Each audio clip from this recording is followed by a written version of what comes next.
Romeo के नाम पौलुस रसूल का खत बाब 6। बस हम क्या कहें, क्या गुनाह करते रहें ताकि फजल ज़्यादा हो?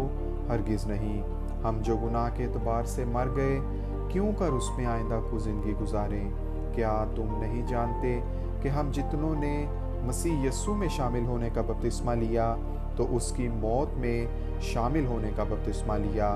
बस मौत में शामिल होने के बपतिस्मा के वसीला से हम उसके साथ दफन हुए, ताकि जिस तरह मसीह बाप के जलाल के वसीला से मुर्दों में से जलाया गया, उसी तरह हम भी नई ज़िंदगी में चलें।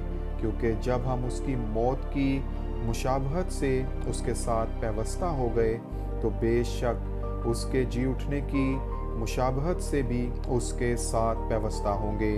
चुनांचे हम जानते हैं कि हमारी पुरानी इंसानियत उसके साथ इसलिए मसलूब की गई कि गुनाह का बदन बेकार हो जाए, ताकि हम आगे को गुनाह की गुलामी में ना रहें। क्योंकि जो मुआ वो गुनाह से बरी हुआ। बस जब हम मसीह के साथ मुए तो हमें यकीन है कि उसके साथ जिएंगे भी, क्योंकि ये जानते हैं कि मसीह जब मुर्दों में से जी उठा है तो फिर नहीं मरने का, मौत का फिर उस पर इख्तियार नहीं होने का। क्योंकि मसीह जो मुआ गुनाह के एतबार से एक बार मुआ, मगर अब जो जीता है तो खुदा के एतबार से जीता है। इसी तरह तुम भी अपने आप को गुनाह के एतबार से मुर्दा, मगर खुदा के एतबार से मसीह यस्सू में ज़िंदा समझो। बस गुनाह तुम्हारे फ़ानी बदन में बादशाही ना करे कि तुम उसकी ख्वाहिशों के ताबे रहो, और अपनी अज़ा नारास्ती के हथियार होने के लिए गुनाह के हवाले ना किया करो, बल्कि अपने आप को मुर्दों में से ज़िंदा जानकर खुदा के हवाला करो, और अपने अज़ा रास्तबाजी के हथियार होने के लिए खुदा के हवाला करो। इसलिए कि गुनाह का तुम पर इख्तियार ना होगा, क्योंकि तुम शरीयत के मातहत नहीं बल्कि फजल के मातहत हो। बस क्या हुआ, क्या हम इसलिए गुनाह करें कि शरीयत के मातहत नहीं बल्कि फजल के मातहत हैं? हरगिज़ नहीं।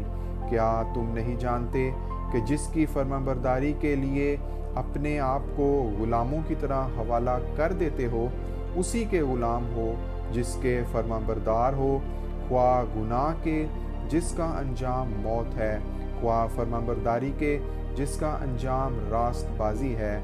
लेकिन खुदा का शुक्र है कि अगरचा तुम गुनाह के गुलाम थे तो भी दिल से उस तालीम के फरमाबरदार हो गए जिसके सांचे में तुम ढाले गए थे, और गुनाह से आज़ाद होकर रास्तबाजी के गुलाम हो गए।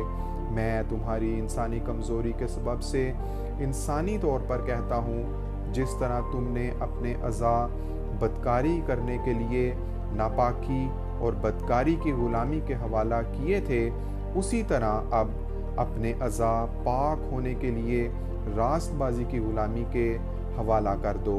क्योंकि जब तुम गुनाह के गुलाम थे तो रास्तबाजी के एतबार से आज़ाद थे। बस जिन बातों से तुम अब शर्मिंदा हो, उनसे तुम उस वक़्त क्या फल पाते थे, क्योंकि उनका अंजाम तो मौत है।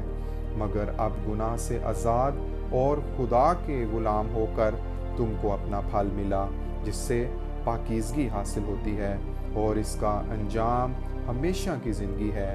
क्योंकि गुनाह की मजदूरी मौत है, मगर खुदा की बख्शिश हमारे खुदावंद मसीह यस्सू में हमेशा की ज़िंदगी है। आमीन।